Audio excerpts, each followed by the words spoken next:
Infocité, une émission politique sur Plus FM. Parce que parler politique, c'est aussi et surtout parler de la vie de la cité. Tous les mardis, jeudis et samedis en direct sur Plus FM, en partenariat avec Run City 97.4. Infocité pour parler politique autrement. Infocité avec Jean-Pascal Jeu.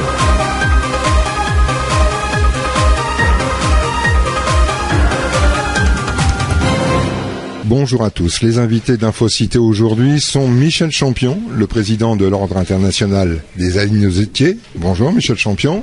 Bonjour. Et Jean-Paul Lefebvre, le grand maître de la commanderie de l'île Bourbon. Bonjour Jean-Paul Lefebvre. Alors le 54e congrès de l'Ordre international des Alignotiers se déroule à l'île de la Réunion du 14 au 22 mai 2015. C'est la raison de votre voyage aujourd'hui ? Exactement, donc je suis venu pour revoir un petit peu l'organisation qui a été mise en place par Jean-Paul Lefebvre, donc le grand maître de la commanderie de l'île Bourbon. Et également, je suis présent ce soir puisque c'est le 20e anniversaire de la création de la commanderie de l'île Bourbon en 1994. Jean-Paul Lefebvre, pourquoi le choix de la Réunion aujourd'hui ? Alors c'est vrai, 20 ans, et c'est exclusivement cette accroche, parce que c'est le 20e anniversaire de la commanderie locale ? Ou alors il y a d'autres centres d'intérêt ? Alors, bon, c'est vrai que la dernière fois que le congrès s'est passé à La Réunion, c'était en 2002. Donc ça fait effectivement 12 ans, hein, ça fera 13 ans. Ça, il faut peut-être demander plutôt au président et puis aux membres du GCO. C'est vrai qu'on a, comme d'autres comme on dit, on a candidaté, hein, on a fait des candidatures pour que le congrès se déroule ici. Il faut savoir que depuis 3-4 ans, hein, la candidature a été enregistrée, ensuite elle a été examinée. Donc on a été retenu il y a à peu près, on va dire 2-3 ans, et on a donc présenté un programme, hein, dernièrement, donc le 9 et 10 septembre lors du Grand Conseil de l'Ordre. Voilà, donc c'est quelque chose qui est préparé quand même depuis de longues années. Et nous, l'intérêt, c'est bien sûr encore une fois de faire découvrir la Réunion au plus grand nombre. Hein, de personnalités. Et effectivement, nous avons des commanderies qui sont implantées partout en Europe. Donc voilà, c'est une occasion unique de faire découvrir à nouveau la Réunion à ces personnes-là.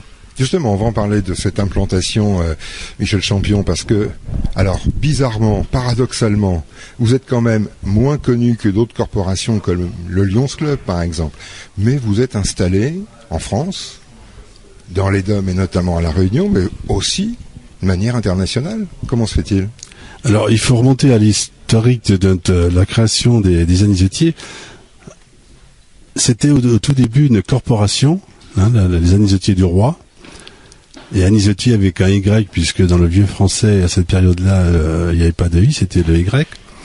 Et ça a été créé en 1263, sous le règne de Saint-Louis, donc au Moyen-Âge. Et c'était une corporation qui utilisait l'anis, dont c'est une de nos armes, la fleur d'anis bien sûr, et la deuxième arme c'est le pilon qui servait à écraser les graines d'anis qui étaient utilisées, j'allais dire, comme médicament à cette période-là.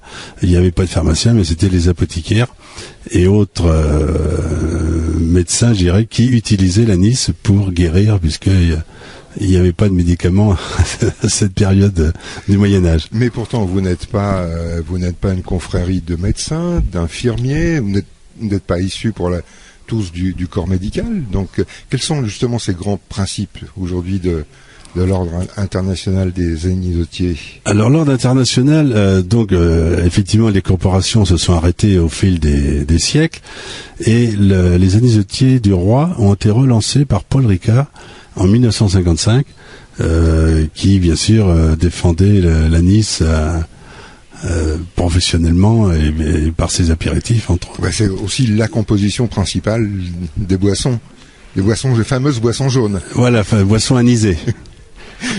Ouais. Et donc, au départ, c'est la société Ricard qui gérait les Alignotiers. Il n'y avait pas d'association, il n'y avait qu'une association au niveau français. Ça a été après, dans les années 68, il y a eu des créations donc d'associations loi 1901 pour la France, que l'on appelle commanderie, comme en vieux français, et ça s'est développé à l'étranger, puisque aujourd'hui nous sommes environ 4600 membres, dont les 2 tiers sont en France ou départements et territoires d'outre-mer, et l'autre tiers est en Europe, Belgique, Luxembourg, Allemagne, Autriche, la Suisse, l'Italie. Il y a eu une création l'année dernière en Espagne, à Rosas, et dans 8 jours, je serai en Bulgarie, à Varna, pour créer une commanderie donc en bulgare. Aujourd'hui, il y a combien de commanderies réparties à l'international? Aujourd'hui, on est 96 commanderies. Ouais. Qu'est-ce qui motive justement la création d'une commanderie dans un pays ou dans une région? Alors, la création peut se faire directement, j'allais dire, si vous êtes plus de 20 membres, on crée directement une commanderie. Si vous êtes en nombre inférieur, il y a une création d'un bailliage, c'est-à-dire il y a une commanderie marraine, qui crée un bailliage à tel endroit, et quand les personnes atteignent les 20 membres, quand ce bailliage atteint les 20 membres, on crée à ce moment-là une commanderie. C'est le cas donc à Varna où je serai la semaine prochaine. Il n'y a pas de demande particulière ou de fonctionnement particulier pour effectivement créer... non, ça se fait comme beaucoup par relation. Ouais. Dans son entourage, dans sa famille, dans ses amis, ça peut être professionnel. Enfin, il n'y a pas de règle au départ qui oblige à être médecin ou être dans le milieu médical. Pas du tout. Il faut peut-être défendre certaines valeurs. Il faut défendre certaines valeurs parce aussi qui est le but de l'ordre. Tout à fait. La base même, c'est la convivialité et l'amitié avant tout. Et ça, c'est important. Il y a un très bon relationnel. Il n'y a pas de Même s'il y a des responsables, il y a un bureau à Paris, mais tout le monde est maître anisetier, j'allais dire, et on est tous au même niveau pour passer des moments très conviviaux ensemble. Et ce soir, on va en passer un pour le 20e anniversaire. Mais aussi la finalité, c'est dans nos prétextes, on vient en aide aux autres. Et cette aide, alors, se fait souvent localement. Pour assurer le suivi à 100% que les fonds mis à disposition de telle ou telle association sont bien utilisés à 100% également pour atteindre le but recherché. Jean-Paul Lefebvre, justement, dans un département comme celui de la Réunion, touché socialement, touché professionnellement, comment une commanderie de l'île Bourbon, justement, agit sur le terrain ? Alors écoutez, bon, c'est vrai qu'il y a les besoins sont aussi importants à La Réunion que dans les départements métropolitains, et c'est vrai qu'on a un rôle extrêmement important à jouer. Et donc à travers des priorités que la commanderie décide, puisque malheureusement nous ne pourrons pas intervenir dans tous les secteurs, nous à l'île Bourbon, comme dans d'autres commanderies, nous avons défini 3 axes spécifiques. Un axe santé, à travers duquel on essaie de financer des associations qui œuvrent en faveur, par exemple, de la maladie d'Alzheimer, puisque c'est une maladie qui touche malheureusement beaucoup de classes sociales et beaucoup de personnes donc à La Réunion de plus en plus. Également aussi l'autisme, qui est une maladie qui touche de plus en plus également aussi de jeunes enfants. Bien sûr les enfants malades, puisqu'il n'y a rien de plus terrible que d'être malade de très jeune.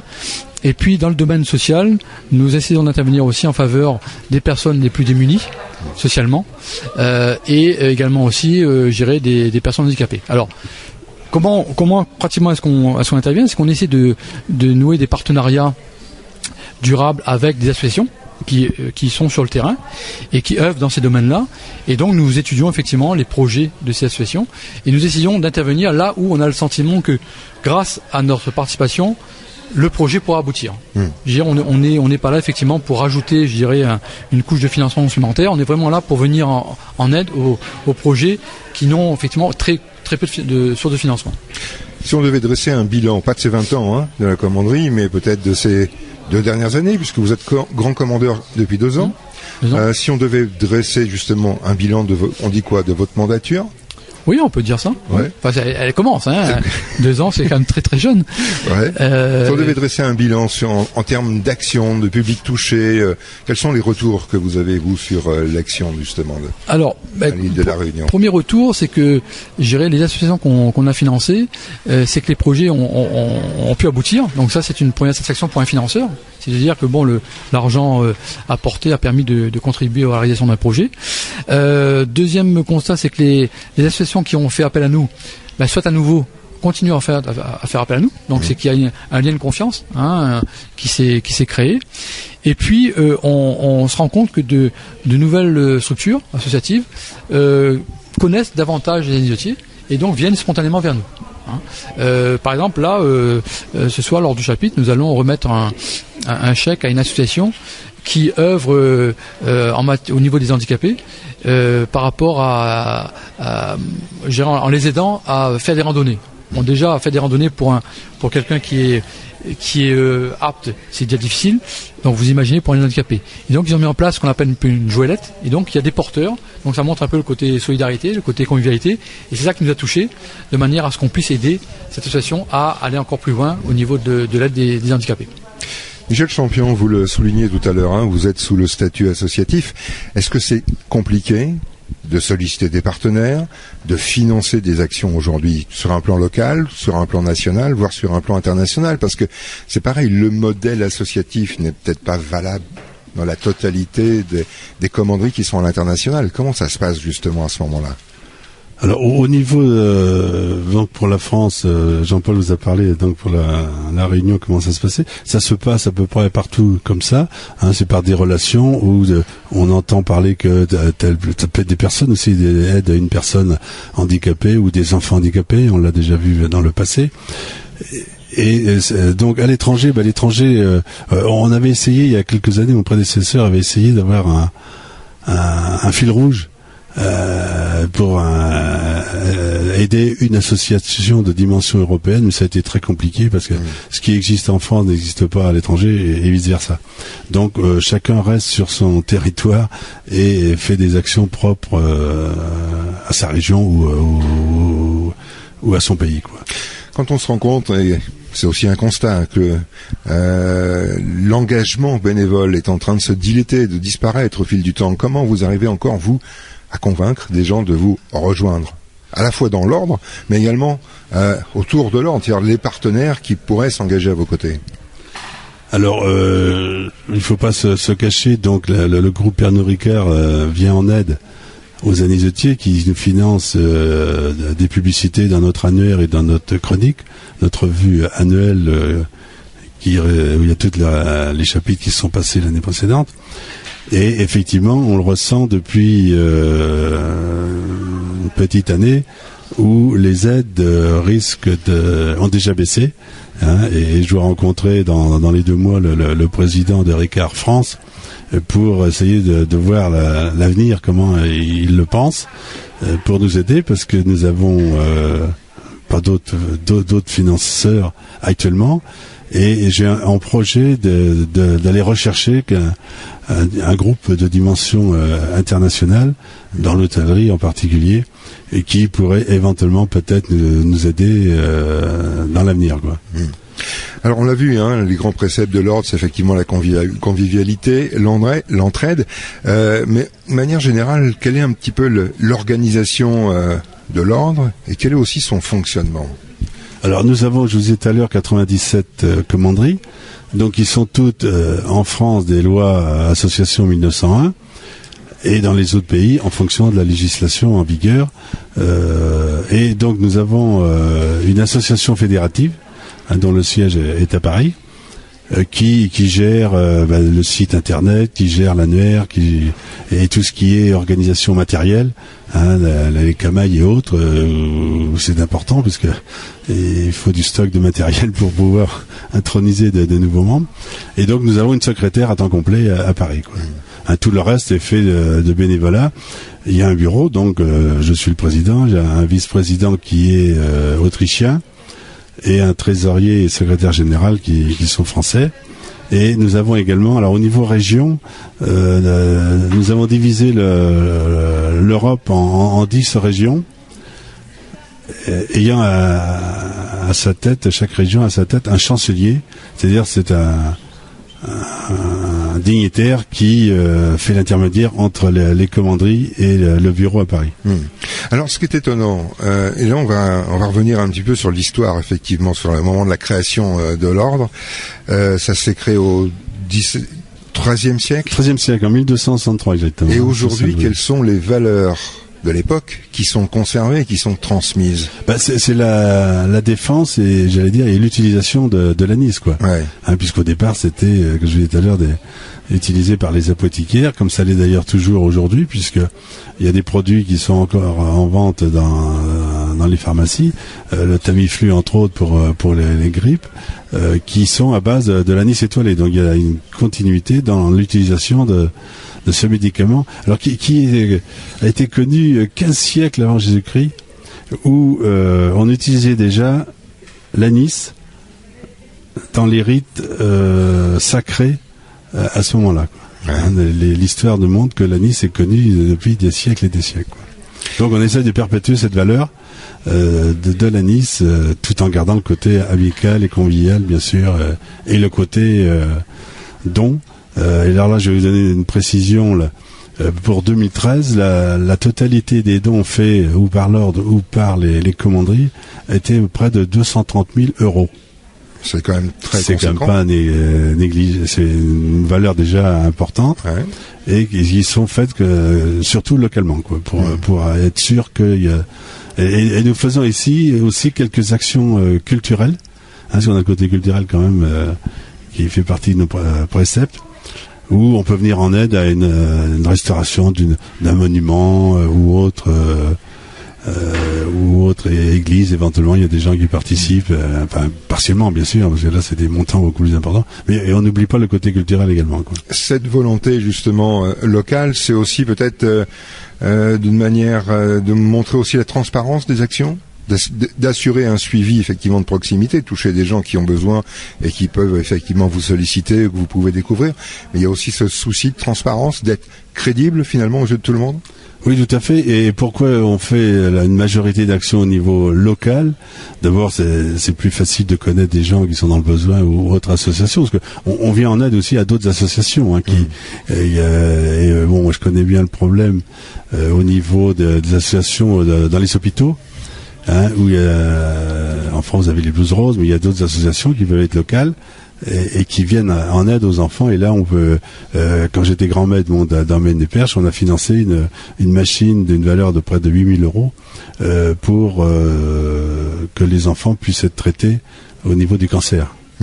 Hein, et donc ça on apprécie, et les maîtres anisottiers apprécient lorsqu'il y a une remise d'un don ou en matériel ou à une association locale, ils savent que ça va aller jusqu'au bout, et si on donne 1 000 €, il y aura 1 000 € de dépensés dans ce qui était prévu. Alors paradoxalement, vous vivez un véritable engagement, et paradoxalement, je le disais, je le soulignais tout à l'heure, vous êtes quand même moins connu que d'autres confédérations ou d'autres confréries. Comment se fait-il? Il y a une volonté de rester un petit peu à l'écart, de rester près des gens, ou alors à terme, vous la recherchez aussi, cette reconnaissance nationale ou internationale et médiatique, bien sûr. Alors effectivement, l'ambition d'un président, et qui est la mienne également, c'est de pouvoir se développer dans des proportions plus importantes. Ne rêvons pas d'atteindre ou dépasser nos amis, j'allais dire, Alliance ou Rotary, je pense pas pour l'instant en tout cas, mais c'est vrai, on essaye, mais est-ce que c'est le fait d'être lié à l'anis qui peut être négatif au niveau du développement? C'est possible, mais aussi peut-être que en étant beaucoup moins nombreux, nos actions sont beaucoup plus percutantes, je pense, et apprécié par les bénéficiaires. Alors je le disais tout à l'heure en début d'émission, donc le 54e congrès de l'Ordre international des anisotiers va se dérouler donc à l'île de la Réunion du 14 au 22 mai 2015. Chaque année, l'Ordre organise un congrès.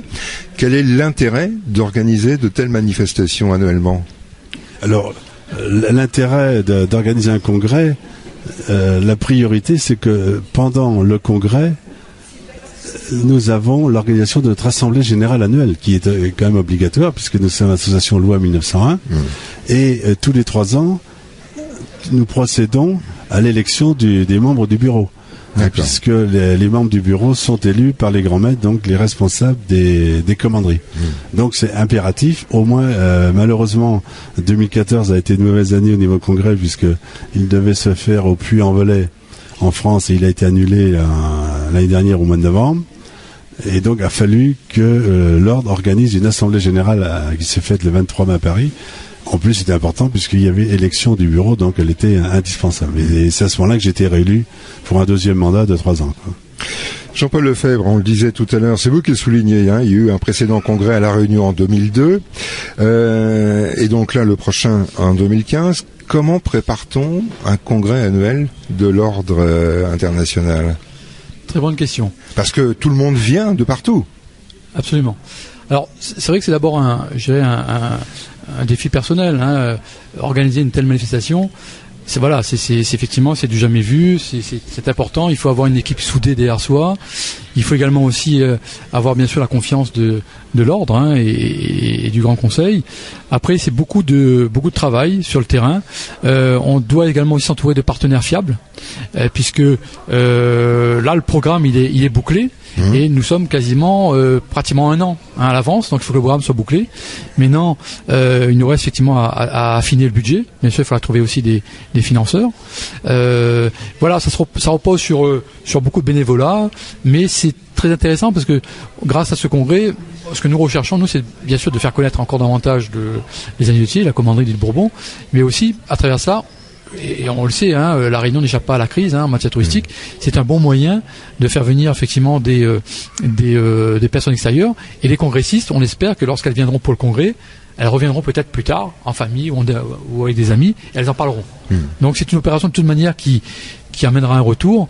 Et pour nous, c'était avant tout également aussi l'occasion, surtout à La Réunion, d'échanger et de connaître davantage nos amis des commanderies de métropole et des pays européens, puisque, sauf à les rencontrer lors d'un congrès, on a difficilement l'occasion de les rencontrer aussi couramment que les commanderies de métropole. Sans déflorer le sujet, on peut avoir déjà une idée des grands thèmes qui seront abordés à ce congrès annuel qui va se dérouler à La Réunion? Ou alors vous voulez garder le secret jusqu'au dernier moment? Oui, on va garder le secret. Disons qu'il y a une assemblée générale qui est statutaire et au cours de laquelle nous présentons effectivement l'activité, hein, de l'ordre et des commanderies. Mais voilà, ce que je peux dire, c'est qu'il y a un programme touristique qui est très très alléchant, à la fois bien sûr pour nos amis de l'extérieur, mais également aussi nos locales, puisque mon ambition, c'est pour la soirée de gala et même pour toutes les soirées. Autant pour les visites, on peut estimer que les Réunionnais connaissent leur île, donc ça va moins les intéresser. Mais par contre, pour toutes les soirées, puisqu'il y a 4 soirées, du jeudi au dimanche, bien sûr, l'ambition c'est d'ouvrir ces soirées-là aux résidents, hein, locaux, pour qu'ils puissent venir rencontrer effectivement les amitiés de métropole et connaître un peu plus notre commanderie. Et pourquoi pas l'occasion également aussi d'identifier des projets, hein, à venir, qu'on pourrait effectivement financer dans les années à venir. Justement, Michel Champion, est-ce que c'est le souhait de tous les commandeurs? J'imagine, bien sûr, effectivement. Mais est-ce que effectivement, il y a un intérêt particulier qui est présenté, qui est débattu, qui est élaboré en fonction de ces congrès annuels, puisque ils se déroulent chaque année dans une région différente. Il y a des intérêts communs, mais aussi des intérêts spécifiques à la région? Non, parce que les candidatures ce sont les commanderies qui ou françaises ou à l'étranger, parce qu'on essaye de faire une année en France et une année à l'étranger dans la mesure du possible, sauf les années d'élection, puisque on préfère que le congrès à ce moment-là se passe en France. Mais l'intérêt comme on disait tout à l'heure, l'intérêt de ces congrès, donc c'est notre assemblée générale, c'est également donc la grande soirée des chapitres magistrales où sont intronisés des nouveaux membres. Hein, et alors les gens, parce que moi je fais des congrès depuis 2001. L'intérêt effectivement c'est de retrouver des amis, même s'il y en a qu'on ne voit qu'une fois par an ou tous les 2 ans, mais aussitôt je pense que l'amitié prend le dessus, et c'est l'intérêt de ces réunions. Et puis aussi c'est l'intérêt, comme le disait Jean-Paul, c'est l'intérêt de découvrir une région, hein. L'année dernière, donc en 2013, le congrès était à Avignon. Donc l'année d'avant, il était à Sion, dans le Valais, donc en Suisse. Donc c'est l'intérêt aussi de découvrir des régions et d'aller vers les commanderies qui font partie de l'ordre international des anisetiers, quoi. Alors pour un ordre qui a quand même une histoire et un historique qui remonte à très très longtemps, comment envisagez-vous l'avenir? Alors il faut savoir quand même, et je pense que la crise économique touche également l'associatif. Je pense que quels que soient les clubs services, on a tous les mêmes problèmes. On a aussi, il faut le dire, des membres de plus en plus vieillissants. Et recruter des plus jeunes, c'est de plus en plus difficile parce que il faut un réel engagement. Il faut un réel engagement, il faut du temps. Il faut aussi, il y a le côté financier parce que dès que vous voulez assister à une soirée, c'est une dépense. Donc si vous voulez en couple, c'est faire une déclaration de fortune pour rentrer chez vous pour un... Pas du tout. On laisse les portefeuilles au vestiaire. Jamais question d'argent. Ouais. Mais c'est vrai que c'est important et le monde associatif, je crois, souffre de la crise parce que, comme je le disais, les retraités qui sont une majorité de nos membres sont quand même touchés également et donc l'avenir, pour l'instant, on maintient les effectifs depuis 2 ans, donc j'estime que c'est déjà une bonne chose. Et bien espérons aussi que la crise, à un moment ou à un autre, sera derrière nous et que ça repartira pour tout le monde, quoi.